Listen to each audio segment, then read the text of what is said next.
Pioggia e alberi abbattuti sulla strada, il maltempo causa disagi in Trentino Alto Adige, diversi interventi dei vigili del fuoco.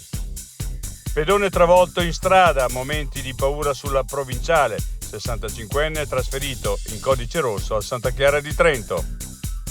Violento frontale sulla Gardesana, 3 feriti portati in ospedale, un'auto è full electric, delicata operazione di messa in sicurezza dei vigili del fuoco.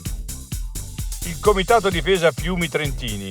I bacini idrici in quota sono ferite per l'ambiente. Serve rinaturalizzare i corsi d'acqua.